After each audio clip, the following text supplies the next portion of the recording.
आज की रात मैं तुम्हारा कवारापन देखना चाहता हूँ। ये सफ़ेद चादर जो बेड पर बिछाई है ना, इस पर मुझे तुम्हारे खून के धब्बे चाहिए। अगर ये सफ़ेद चादर लाल नहीं हुई तो मैं तुम्हें तलाक दे दूंगा। ये सुनकर मैं बहुत घबरा गई थी जब उसने जोर से मेरे बाप ने जबरदस्ती मेरा निकाह अपनी बहन की बेटी के साथ करवा दिया। मुझे उस पर पूरा शक था, इसलिए आज की रात मैं उसकी असलियत सभी के सामने लाना चाहता था। जब मैंने सफ़ेद चादर बेड पर बिछाई तो ये सफ़ेद चादर को देखकर अरूज का रंग जर्द पड़ गया था। असलम ने उसे बेड पर जोर से धक्का दिया और उसके लहंगे को खींचता उसके ऊपर झुका। तुम शहर की लड़की हो और मुझे तुम पर बिल्कुल भरोसा नहीं। कॉलेज जाने वाली लड़कियों से मुझे सख्त नफरत है। तुम तो कॉलेज के बहाने अपने यारों के साथ होटलों पे जाती हो और पता नहीं उनके साथ होटलों में क्या क्या गुल खिलाती हो, और यकीनन तुम भी बिल्कुल ऐसा ही कर चुकी होगी।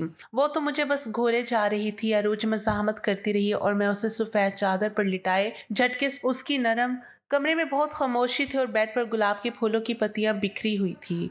पूरा कमरा गुलाब के फूलों की खुशबू से महक रहा था। उस वक्त वो दुल्हन के रूप में बेड पर लहंगा फैलाए इस महलनुमा कमरे में बैठी हुई थी। वो लग तो बहुत खूबसूरत रही थी, लेकिन उसकी किस्मत उसकी खूबसूरती जैसी बिल्कुल भी नहीं थी। अरूज का दिल सूखे पत्ते की मानिंद लरस रहा था। वो लड़की आज मेरी बीवी बन गई और उसकी मासूमियत भरी खूबसूरती मेरे जज्बात को छेड़ रही थी, लेकिन मैं अपने जज्बात उस पर बिल्कुल भी नछावर नहीं करना चाहता था, क्योंकि मेरा निकाह मेरी ख्वाहिश से नहीं हुआ था बल्कि मेरी माँ और फुप्पो ने मिलकर जबरदस्ती करवाया था। जब ये कमरे में बैठी हुई मेरा इंतजार कर रही थी तो मैं कमरे में बड़े जोश के साथ दाखिल हुआ। मेरे इस तरह के जोश को देखकर वो कुछ सहम सी गई थी। मैं उसके पास गया और उसके बाजू को दबोचते हुए उसे बेड से नीचे खड़ा किया और उससे कहने लगा, ये जो तुम्हारी माँ ने यूं अचानक तुम्हारी शादी करवाई है वो भी मेरे साथ। अगर मेरी माँ मुझे इतना ज्यादा ब्लैकमेल ना करती तो तुम जैसे लड़की के साथ मैं कभी भी शादी ना करता। तुम जैसे लड़कियों की असलियत को नहीं जानता। खुद तुम मेरे खानदान की इज्जत हो, लेकिन तुम जैसी लड़कियां इज्जत कहलाने के काबिल नहीं होती। अब मुझे खुद जल्दी से बताओ कि आखिर तुम्हारी जिंदगी में ऐसा क्या हुआ है? तुमने ऐसा कौन सा कारनामा सर अंजाम दिया जो तुम्हारी माँ को यूं अचानक तुम्हारी शादी करने की जरूरत महसूस होगी? वो मुझसे कहने लगी, असलम वो माँ ने बस वैसे ही आपके साथ मेरी शादी करवा दी। वो मासूमियत से बोल रही थी और अपनी नजरें नीचे झुकाई हुई थी। मुझे उसकी बातें सुनकर बहुत ज्यादा गुस्सा आया था।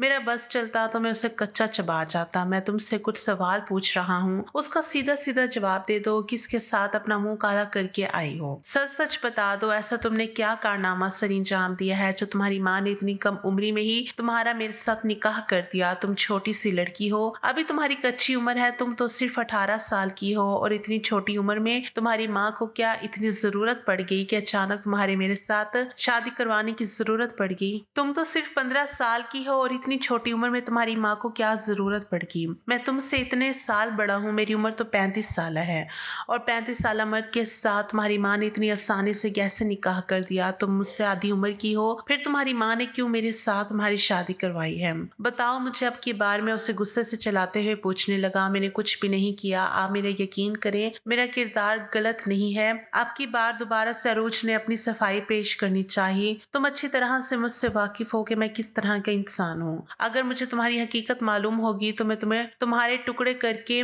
कुत्तों को डाल दूंगा। ये बात सुनकर वो मुझसे पीछे होने लगी। प्लीज आप मेरे साथ जबरदस्ती नहीं कर सकते, मुझे आपसे डर लग रहा है। तभी मैं उसे गुस्से से कहने लगा, देखो मुझे मेरी माँ ने मना किया है कि मैं आज की रात कोई भी जबरदस्ती ना करूं। वो कह रही थी कि तुम अभी छोटी हो, कम उम्र हो, तुम्हारे साथ मैं किसी किस्म का कोई ताल्लुक कायम ना करूं, तुम्हें बख्श दूं। अभी तुम्हें कुछ वक्त दूं इस रिश्ते को कबूल करने के लिए, हर चीज के लिए तुम्हें वक्त दूं। मुझे इतना बेवकूफ समझा हुआ है तुम माँ बेटी ने। मेरी माँ को भी तुमने लोगों ने बेवकूफ बनाया हुआ है। चलो मेरी माँ तो बहुत भोली है, वो किसी की भी बातों में आ जाती है। सिर्फ मेरी माँ की वजह से ही तुम यहाँ पर खड़ी हो। वो तो तुम्हें अपनी बेटी की तरह समझती है, इसलिए तुम्हारी माँ की चिकनी चुपड़ी बातों में आ जाती है। लेकिन मैं बेवकूफ नहीं हूँ। मुझे मालूम है कि कुछ तो ऐसा तुमने किया है जिसकी वजह से तुम्हारी माँ ने तुम्हें मेरे पल्लू से बांधा है। वो तो मुझे अभी पता चल जाएगा कि तुम कितनी पाकीज़ा हो। तुम्हारी पाक दामन का सबूत तो मुझे आज रात मिल जाएगा, लेकिन अगर तुम पाकीज़ा ना निकली या तुमने अपने आप को पहले किसी और मर्द के हवाले किया हुआ तो फिर देखना मैं तुम्हारे वजूद का क्या हश्र करूंगा। तुम किसी से नजरें मिलाने के काबिल नहीं रहोगी। असलम फिर तुम्हें अपनी असलियत दिखाएगा। असलम से शादी करने का इंजाम तुम्हें पता चलेगा। मैं तुमसे अभी भी आराम से पूछ रहा हूँ, मुझे बता दो कि अपने यारों के साथ तुमने भी जाकर होटलों में अपनी रातें रंगीन की है। मुझे बताओ, अब की बार मैं चला रहा था। इस खामोश कमरे में मेरी आवाज ऊंची हुई थी। मैं गुस्से से उसके कंधों से पकड़कर झंझोड़ते हुए पूछने लगा। मेरी इस जोरदार आवाज सुनते ही वो कांप सी गई थी और अपनी सफाई में रोते हुए मुझसे कह रही थी, असलम प्लीज आप मेरा भरोसा करें, मैं बद किरदार नहीं हूँ। मैंने आपसे कितनी दफा कहा है कि मैं बद किरदार नहीं हूँ, मेरी जान बख्श दें प्लीज। वो फूट फूट कर रो रही थी और वो भी अब की बार गुस्से से चिल्लाई थी, लेकिन बाहर से जितना भी गुस्सा दिखा रही थी अंदर से दिल उसका सूखे पत्ते की मानद लरस रहा था। चलो ठीक है मेरी जान, अभी पता चल जाएगा। तो मुझे खुद तो कुछ भी नहीं बताओगी। ये कहकर मैंने जो सेज गुलाब के फूलों की पत्तियों से सजाया गया था उस खूबसूरत सेज को उतार के दूर फेंक दिया। तुम्हें मालूम है ना कि औरत पाकीज़ा ना हो तो मर्द को फौरन पता चल जाता है। ये कहकर मैं अलमारी की तरफ गया। उसके बाद जो अलमारी से चीज निकाली उसको देखकर तो अरूज के तन बदन में आग लग गई। असलम तुम कितने जाहिल हो। मैं तुम्हारी इसी जहालत की वजह से तुम्हारे साथ निकाह करना नहीं चाहती थी। तुम्हें औरत की पाकीज़गी से मतलब होता है। मैं आपको अपने करीब बिल्कुल भी नहीं आने दूंगी, ना ही आपके साथ किसी किस्म का कोई ताल्लुक कायम करूंगी। मुझे इस रिश्ते को कबूल करने के लिए वक्त चाहिए। वो घबराते हुए बोली, देखो वक्त तुम्हें शादी से एक हफ्ते पहले भी मिला है। एक हफ्ते के अंदर अंदर तुम्हारी शादी हुई है। एक हफ्ते में सोच लेती, बहाने बना लेती कि मैंने शोहर को क्या जवाब देना है कि मैंने क्यों अपना आप किसी और मर्द के हवाले किया। मैं उसके जबड़े को दबोचता हुआ बोला था तो अरूज मेरे हाथ को पीछे करने की कोशिश करने लगी। अगले ही लम्हे में अरूज को बेड की तरफ धक्का दे चुका था। अरूज उठने की कोशिश करने लगी, लेकिन वो छोटी उम्र की लड़की भला कहाँ 6 फुट के मर्द को अपने ऊपर से हटा सकती थी। मैं अपनी कमीज के बटन खोलता हुआ उतार कर दूर उछाल चुका था। वो अपनी आंखें बंद करते हुए बोली, शर्म नहीं आती मेरे सामने अपनी शर्ट उतारते हुए। वो उसे दूर करने की कोशिश करने लगी। वो वाह बहुत अच्छी एक्टिंग कर लेती हो तुम तो मुझे गाँव का जाहिल समझती हो ना। अब मैं तुम्हें बताता हूँ कि जाहिलियत क्या होती है। मुझे तो गांव की लड़की चाहिए थी, तुम जैसे नहीं चाहिए थी। अरूज ने मुझे पीछे की तरफ धक्का दिया। बस भी कर दें, जो आपके मुंह में आ रहा है बकवास किए जा रहे हैं। खबरदार, जो आपने दोबारा मुझे छूने की कोशिश भी की तो और मेरे पास आने की बिल्कुल भी कोशिश मत करना। मैं भी इस रिश्ते को भी कबूल करने के लिए तैयार नहीं हूँ, ना ही मैं अभी इसको कबूल करूंगी। मुझे कुछ वक्त चाहिए। वो गुस्से में बोले जा रही थी जब उसकी कमर की तरफ मेरे हाथ गए। जैसे ही जिप खुलने की आवाज आई तो वो जी जान से कपकपाई। उसके कंधे से कुर्ती को हटाता हुआ अपने दांत वहां पर गाड़ चुका था। अरूज का दिल तो यूं था जैसे भी फट के बाहर आ जाएगा। वो कमर पर नाखून गाड़ते हुए मुझे अपने से दूर करने की कोशिश कर रही थी, लेकिन मैं बस उसके ऊपर जबरदस्ती चलाता गया। बस मुझे तुम्हारी पाक दामनी का सबूत चाहिए। मुझे देखना है कि तुम कितनी पाकीज़ा हो। अरूज मुझे खुद से दूर करने की कोशिश करती रही, लेकिन मेरी इस तरह की जबरदस्ती वाली हरकत पर आग बगूला हो गई थी। अचानक ही मैंने एक झटके से उसके लहंगे को खींचकर जब मेरी आंख खुली तो मैं अस्पताल के कमरे में बेड पर लेटी हुई थी। मेरी माँ भी कमरे में मौजूद थी। माँ मेरे पास ही बैठी हुई थी। मैं हड़बड़ाकर उठकर बैठ गई, कमरे को चारों अतराफ देखने लगी। मुझे याद था कि जैसे ही मैं नाश्ते करने के लिए बैठी थी कि मुझे ये एकदम बेहोशी तारी हो गई थी, लेकिन खुद को अस्पताल में पाकर मैं हैरान हो गई। जैसे ही मुझे होश आया तो मेरी माँ की आवाज आई, तुम ठीक तो हो ना रोज? मेरी बच्ची, ये तुम्हारे साथ क्या हो गया? तुम्हारी तो पूरी जिंदगी बर्बाद हो गई। अब कौन तुमसे शादी करेगा? मेरी माँ रोते हुए ये सब कह रही थी, लेकिन मुझे माँ की बातें समझ में नहीं आ रही थी। माँ, आप ये सब क्या कह रही हैं? मुझे तो आपकी बातें बिल्कुल समझ नहीं आ रही है। तू नादान है मेरी बच्ची, लेकिन कौन इस हकीकत को मानेगा? तू जल्दी से ठीक हो जाए, यहाँ से दूर चलते हैं। नहीं चाहिए हमें कोई भी प्रॉपर्टी में हिस्से। मैं बस तेरी इज्जत की हिफाजत चाहती हूँ, लेकिन तू इस बारे में किसी को भी नहीं बताएगी। अपना मुंह बंद रखना होगा, किसी की भी आगे जबान नहीं खोलनी होगी। मैं किसी तरह से तेरा रिश्ता तय कर दूंगी, मामला वही रफा दफा हो जाएगा। चल जल्दी से ठीक हो जा, हम यहाँ से दूर चले जाएंगे। मैं अपनी माँ को रोता हुआ देखकर परेशानी के आलम में अपनी माँ को पूछने लगी, माँ, बाबा के मरने के बाद इस घर के अलावा हमारा कोई ठिकाना नहीं है और हम अपना घर क्यों छोड़ेंगे? माँ मेरी बातें सुनकर कहने लगी, बेटी अभी तो बहुत मासूम है, तुझ में तो अभी भी बचपना है, लेकिन मैं तेरा शिकार होते हुए नहीं देख सकती। तो अभी इन बातों को नहीं समझेगी। पता नहीं, मेरी माँ बहुत परेशान दिखाई दे रही थी। मुझे माँ की बातें समझ नहीं आ रही थी। यूं अस्पताल से डिस्चार्ज होते ही माँ मुझे लेकर अपने भाई के घर आ गई और माँ ने यहाँ पर आकर अपने भाई से अकेले में बात करने लगी। तब तक मैं अपने कमरे में बैठी माँ का इंतजार करने लगी और थोड़े ही वक्त के बाद माँ आकर मुझसे कहने लगी कि 8 दिनों में तेरा निकाह असलम के साथ होने वाला है, तुम इस निकाह के लिए तैयार रहना। ये सुनना था कि मेरे पैरों तले से जमीन निकल गई थी। नहीं माँ, मैं हरगिज असलम के साथ शादी नहीं करूंगी। वो मुझे बिल्कुल भी पसंद नहीं है, बिल्कुल जाहिल है। मैं उससे निकाह क्या, उसे देखना भी पसंद नहीं करती। ये सुनना था कि अम्मा ने गाल सुर्ख कर दिया था और कहने लगी अगर तुम ये निकाह नहीं करोगी तो तुम्हारे करतूत सबके सामने आ जाएंगे। कुछ भी हो जाए माँ, लेकिन मैं असलम से निकाह नहीं करूंगी। मेरा ये कहना था कि माँ का हाथ का छाप मेरे गालों पर छूट गया था। आपके बाद मैं हैरान होती हुई अपनी माँ को देखा था, जिस माँ ने आज तक मुझे आंखें भी नहीं दिखाई थी। आज उन्होंने मेरे मुंह पर थप्पड़ मारा था। मैं माँ को हैरान नजरों से देख रही थी। जबकि मेरी माँ की आंखों से बेताशा आंसू निकल रहे थे, तभी असलम की माँ मेरे पास आई। आज मुझे समझाने लगी, देखो बेटा, तुम्हें ये निकाह तो करना ही होगा, ये तुम्हारी इज्जत का सवाल है। मुझे तो उनकी बातें कुछ भी समझ में नहीं आ रही थी। मैंने असलम की माँ को कोई जवाब नहीं दिया और भागती हुई अपने कमरे की तरफ जा रही थी। तब वो सीढ़ियों से आया और मोबाइल देखता हुआ आ रहा था। जब सीढ़ियों पर से निकट टकराई तो नीचे गिरने ही वाली थी कि असलम ने मुझे जल्दी से मेरी कमर में हाथ डाल के मुझे अपने करीब खींचा था। असलम का खींचना इतना तेज था कि मैं उसके सीने से जा टकराई थी। वो मुझे गुस्से से देखता रह गया। मैं उसकी बाहों की तरफ से निकलकर कमरे में चली गई। कमरे में आकर फूट फूट कर रोने लगी थी। पता नहीं मेरी माँ मेरे साथ क्या करने वाली थी, क्यों वो मेरी शादी उससे करना चाहती थी, वो भी मुझसे बड़े आदमी के साथ। ये सोचकर ही मेरा सर फटा जा रहा था। पता नहीं क्यों इन बातों का कुछ और अंदेशा हो रहा था। माँ तो फैसला कर चुकी थी कि मेरी शादी होकर ही रहेगी। इस शादी के लिए असलम को मनाने के लिए पूरी तैयारी कर रहे थे। शाम का वक्त था, सब खाना खाने के लिए टेबल पर बैठे हुए थे। तो ये मेरे मामू यानी असलम के अब्बा कहने लगे, असलम हम सब ने मिलकर एक फैसला किया है तुम्हारे हवाले से। असलम सवालिया नजरों से उनकी तरफ देख रहा था और पूछा, किस बारे में बाबा? तो वो कहने लगे, हमने तुम्हारी शादी करने का फैसला किया है। ये सुनना था कि असलम हैरान हो गया, मेरी शादी किससे और आपने मुझे बताया नहीं? मामू कहने लगे, इसमें बताने वाली क्या बात है, इस घर में जो भी फैसला होता है वह हम ही करते हैं और इस फैसले को मानना होगा। अब असलम चुप बैठे हुए था। मामू जो भी फैसला करते थे वो कोई भी इनकार नहीं कर सकता था। असलम मामू का मुंह बोला बेटा था, क्योंकि मामू का दोस्त और उनकी बीवी कार एक्सीडेंट में मर चुके थे, इसलिए असलम को बचपन से ही उन दोनों ने मिलकर पाल पोस कर बड़ा किया था। मामू की भी कोई औलाद नहीं थी, इसलिए असलम को ही अपना बेटा समझकर अपने घर में रख लिया था। और ऐसे में शादी का फैसला असलम पर किसी तूफान की तरह बरसा था। असलम 35 साल का हो चुका था। इतने साल होकर भी असलम ने शादी नहीं की थी। अब जब मामू ने शादी का फैसला ले ही लिया तो असलम को मानना ही था, लेकिन असलम किसी सूरत इस रिश्ते को कबूल नहीं कर सकता था, क्योंकि उम्रों का फर्क उसे बार बार याद दिलाता था। रोज तो 15 साल की मासूम लड़की और मैं 35 साल का मर्द, ये कैसे मुमकिन हो सकता था? अभी तो अरूज ने पढ़ाई भी पूरी नहीं की, फिर कैसे आप लोग उसके साथ मेरा निकाह कर सकते हैं? असलम, अब और कुछ मैं तुम्हारे मुंह से नहीं सुनना चाहता। बस अब मैंने कह दिया ना कि अगले जुमे को तुम्हारा अरूज के साथ निकाह है, तो मेरा ये फैसला अटल है। बाबा अपने कमरे में चले गए थे। मैं मेरी फूफो और माँ को देखने लगी। मेरी माँ ने तो मुझसे नजर फेर ली, वो भी तो मजबूर थी बाबा के फैसले के आगे। तभी मेरी फूफो कहने लगी, अरे तुम तो ऐसे गुस्सा दिखा रहे हो जैसे भाई किसी राह चलते को उठाकर तुमसे ब्याने वाले हैं। अरूज मेरी बेटी है, घर बैठे तुम्हें इतनी खूबसूरत और कम उम्र लड़की मिल रही है, लेकिन तुम हो इस रिश्ते को मानने को तैयार ही नहीं।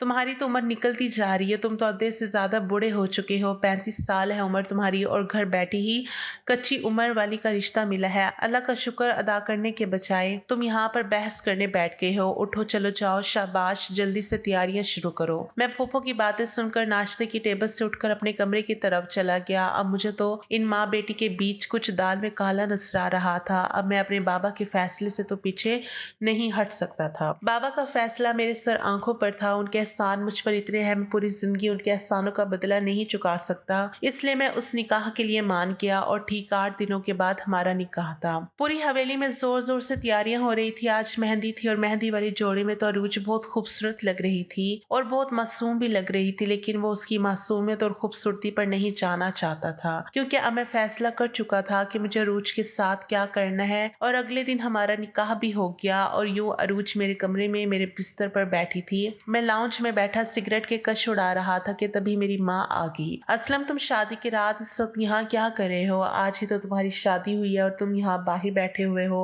और नहीं तो क्या करूंगा, तुम लोगों ने तो मेरी शादी एक ऐसी लड़की से करवा दी है जो मेरे वजूद को भी संभाल ना पाए। मेरा ये कहना था कि माँ कहने लगी, खबरदार, ऐसा सोचा भी तो, तुम्हारी दुल्हन अभी बहुत छोटी है, मासूम सी बच्ची है, तुम्हारी शिद्दतों को और वजूद को वो लड़की हरगिज भी बर्दाश्त नहीं कर पाएगी, इसलिए इस बात का ख्याल रखना और थोड़ा नरम से पेश आना। क्यों माँ, क्यों मैं उस लड़की से नरमी से पेश आऊं? अब तो मेरी शादी उसके साथ हो गई है, इतनी बच्ची थी तो इतनी जल्दी शादी मुझसे क्यों की? मैं तो पहले ही आपसे कह रहा था कि वो बहुत छोटी है, लेकिन आप लोगों ने मेरी बात ही नहीं मानी। बस असलम, कितना बोलोगे? शर्म नहीं आती तुम्हें माँ के सामने इस तरह की बातें करते हुए? चलो जाओ आप अपने कमरे में, बेचारी तुम्हारा कब से इंतजार कर रही है। और हाँ, मेरी बातें याद रखना और अरूज से नरमी से पेश आना, मुझे शिकायत का मौका नहीं देना। माँ की बातें सुनकर तो मुझे कोई फर्क ही नहीं पड़ने वाला था, क्योंकि मैं पहले ही फैसला कर चुका था कि आज की रात अरूज और उसकी माँ का पर्दाफाश करना है। ये सोचता हुआ मैं अपने कमरे में चला गया। जोर से दरवाजा खोलकर अंदर दाखिल हुआ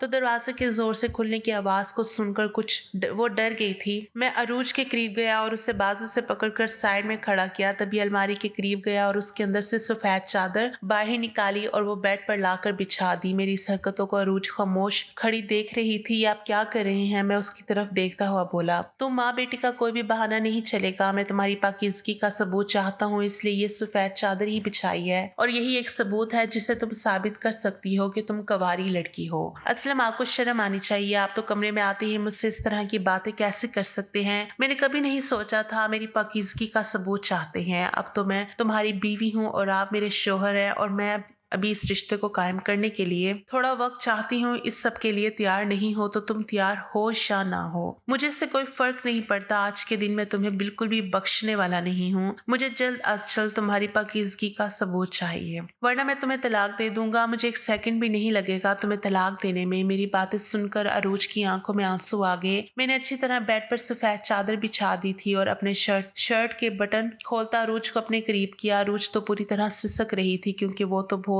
मुझे उस पर जरा भी रहम नहीं आया। अब मैंने उसे जोर से बेड पर धक्का दिया और मैं उसके ऊपर झुका था। कमरे में बहुत खामोशी थी और बेड पर गुलाब के फूलों की पत्तियां बिखरी हुई थी। पूरा कमरा गुलाब के फूलों की खुशबू से महक रहा था। उस वक्त अरूज दुल्हन के रूप में बहुत ही खूबसूरत दिखाई दे रही थी। इस नाजुक सी लड़की के ऊपर जब मैं झुका तो उसकी सिसकियां निकल गई थी और मैं पूरे जोश से उसके नशे में खोदा चला गया था। अरूज मुझे दोनों हाथों से पीछे करने की कोशिश कर रही थी, लेकिन मेरी चौड़ी जिस्सामत पर उस लड़की की ताकत एक मक्खी के बराबर थी। असलम, प्लीज थोड़ा धीरे। मैं तो पूरे जोश के साथ अरूज को, जब मैं फ्री हुआ तो फौरन सफेद चादर देखने लगा। सफेद चादर को देखते ही मेरी चीखें निकल गई थी। मैं इस हकीकत पर साकत होकर रह गया था। जब अरूज से पीछे हुआ तो अरूज बेड पर बेहोश पड़ी थी और जब सफेद चादर देखा तो सफेद चादर पूरे खून से लथपथ हो चुकी थी और अभी भी अरूज का खून बह रहा था। ये देखकर तो मैं डर गया था और फौरन से मैंने कपड़े तब्दील किए और अरूज को भी कपड़े पहना दिए, लेकिन अरूज अभी भी होश में नहीं आई थी, इसलिए मैं फौरन बाहर भागा। मैं डरा हुआ था, मुझे कुछ भी समझ नहीं आ रहा था। मेरी माँ को जब ये सब बताया तो माँ भी फौरन अरूज की तरफ भाग गई और अरूज को होश में लाने की कोशिश कर रही थी। मेरे बाबा और फूफो दोनों भी कमरे में आ गए थे। फूफो तो अपनी बेटी को बेहोशी की हालत में देखकर उनके होश से उड़ गए थे। वो उसे होश में लाने की कोशिश कर रही थी। अरूज को ऐसी हालत में देखकर मेरे तो गले से आवाज भी नहीं निकल रही थी। ऐसे में उसे हॉस्पिटल ले जाने का फैसला किया और उस वक्त मैं ही गाड़ी चला रहा था। रात के 3 बजे इस वक्त अरूज को लेकर अस्पताल ले जा रहे थे। फूफो कह रही थी, मेरी नाजुक सी बच्ची के साथ तुमने क्या कर दिया? अब मैं उन्हें जवाब देने के काबिल भी नहीं था, क्योंकि अरूज के पाकीज़गी का सबूत मुझे मिल चुका था। वो सच में ही कुंवारी थी। उसकी उम्र कम होने की वजह से मेरी शिद्दतों को बर्दाश्त नहीं कर पाई थी, इसलिए बेहोश हो गई थी। लेकिन मुझे अभी भी ये बात समझ नहीं आ रही थी कि फूफो ने अपनी बेटी की शादी मुझसे क्यों की थी। यही सोचते हुए मैं बाहर खड़ा हुआ था। मेरी माँ भी फूफो भी यहीं पर खड़े हुए थे। फूफो मुझे देखते हुए बोली थी, मेरी बच्ची की इज्जत बचाने के लिए मैंने तुम्हारी बेटे से शादी कर दी थी, लेकिन तुम्हारे बेटे ने तो थोड़े दिन भी सब्र किए बगैर उसके साथ जबरदस्ती कर ली, इसलिए मेरी बेटी आज इस हालत में है। मुझे अब उनकी बातें सुनकर गुस्सा आ गया था। मैं अब उनसे पूछने लगा कि अगर आपको पहले से पता था कि आपकी बेटी के साथ ये सब होने वाला है तो आपने अपनी नाजुक बेटी की शादी मुझसे क्यों की? तो फूफो ने एक ऐसा जवाब दिया जिसे सुनकर मेरे होश उड़ गए थे। फूफो कहने लगी कि मेरे शोहर के इंतकाल के बाद हम घर में अकेले रहते थे, ऐसे में गांव के सरपंच ने उस पर बुरी नजर रख ली, क्योंकि अरूज बहुत ही खूबसूरत थी। उसकी खूबसूरती को देखकर सरपंच उसको अपनी बीवी बनाना चाहता था। एक दिन अरूज को तेज बुखार था तो वो तेज बुखार में तप रही थी, इसलिए सीधा अस्पताल ले गए। वहां पर अरूज की तबीयत का सुनकर सरपंच भी वहां पर पहुंच गया और मुझसे कहने लगा कि मैं अरूज के साथ में 1 महीने के अंदर अंदर निकाह करना चाहता हूँ, इसलिए जिस भी चीज की जरूरत पड़े तो मुझसे कह देना, और हाँ, अरूज का अच्छे से ख्याल रखना। मैं कुछ दिनों के लिए शहर जा रहा हूँ, थोड़े दिन में वापस आ जाऊंगा। ये कहकर वो वहां से चला गया और मुझे थोड़े बहुत पैसे भी दे गया था, इसलिए मैं उसी पैसों में भाई के घर आ गई थी, क्योंकि मैं हरगिज भी अपनी बेटी की शादी उससे नहीं कर सकती थी और जल्दी में कोई और फैसला भी नहीं कर सकती थी। इसलिए जब ये बात भाई को आकर बताई तो भाई ने ये फैसला किया कि वो अरूज की शादी तुमसे करेंगे। अरूज को इस सब के बारे में कुछ भी नहीं पता था। मेरी बच्ची बहुत मासूम है, उसे तो शादी के हवाले से कुछ पता नहीं था। वो मैं थी जो उसे शादी के लिए मजबूर कर रही थी और ऐसे में वो तुम्हारी बीवी बन गई थी। लेकिन तुमने क्या किया, उसके साथ एक ही रात में अस्पताल पहुंचा दिया। मैं फूफो के मुंह से ये सब बातें सुनकर हैरान हो गया था। मुझे इस हकीकत का पता चलते ही मुझे अरूज पर बहुत अफसोस हुआ था। इतने में डॉक्टर बाहर आई और कहने लगी शादी के रात का डर उनके दिल में बैठ गया था, इसलिए वो बेहोश हो गई थी। छोटी उम्र में अक्सर ऐसा केस हो जाता है, लेकिन ध्यान रहे आगे ऐसी गलती ना हो। मरीज को थोड़े दिनों के लिए आराम की जरूरत है, इसलिए इन्हें अपने शौहर से दूर रखिए। 1 माह बाद ये मिलाप कर सकते हैं। ये सुनना था कि अब मुझे भी थोड़ा सुकून मिला था। मैंने अरूज के हवाले से बहुत गलत सोचा था। हकीकत जाने बगैर ही उसे नफरत से पेश आया था और अरूज होश में आ गई थी और उसे अस्पताल से घर ले जाने लगे। पूरे रास्ते हम खामोशी थे, बस फूफो और अम्मी दोनों बातें कर रहे थे। अरूज पूरे रास्ते मुझे ही खामोशी से घूरे जा रही थी। मैं उसकी तरफ देख भी नहीं रहा था, क्योंकि मैंने जो उसके साथ किया था शायद वो माफी के भी लायक नहीं था। थोड़े वक्त के फासले पर हम घर पहुंच गए। धीरे धीरे दिन गुजरते जा रहे थे और अरूज भी मेरी माँ के कमरे में ही सोती थी। मैं अपने कमरे में सो रहा था, लेकिन मैंने अब अरूज से दूरी बना ली थी। लेकिन अरूज बड़े दिनों से मुझे देख रही थी, पता नहीं शायद मुझसे कोई काम था उससे, लेकिन मैं अब उससे बात करके और मुश्किल में डालना नहीं चाहता था, इसलिए दूरी ही बनाई रखी। ऐसे 2 माह हो चुके थे। एक दिन कमरे में मैं सो रहा था कि किसी का हाथ मेरे लब पर टच हुआ तो मैं घबरा गया। जब लाइट ऑन करके देखा तो बिल्कुल मेरे करीब अरूज थी। अरूज, यहाँ क्यों आई हो? वो कहने लगी, क्यों मैं नहीं आ सकती? क्या मैं ही तुम्हारी बीवी हूँ? काम में हूँ तुम्हारे और तुम मेरे शोहर हो, हक रखती हूँ मैं तुम्हारे कमरे में आने का और आपके करीब आने का भी हक रखती हूँ। ये कहकर अरूज मेरे गले लगी। मैं अरूज को अपने आप से छुड़वाने की कोशिश कर रहा था, लेकिन अरूज छोड़ने का नाम ही नहीं ले रही थी। अब मैंने भी उसे अपनी बाहों में जकड़ लिया और उसे माफी मांगने लगा, मुझे माफ कर दो अरूज, मैं तुम्हारे साथ ऐसा रवैया नहीं रखना चाहता था। वो बोली, आप पूरे हक से मेरे करीब आ सकते हैं। ये कहते मैंने जोर से उसे अपनी बाहों में लेने से पहले कहा कि तुम मेरी शिद्दतों को बर्दाश्त नहीं कर पाओगी, वरना तुम्हें फिर से अस्पताल ले जाना पड़ेगा। ये सुनते ही वो शर्म से पानी पानी हो गई थी और आज पूरे हक से हमारा रिश्ता कायम हो चुका था।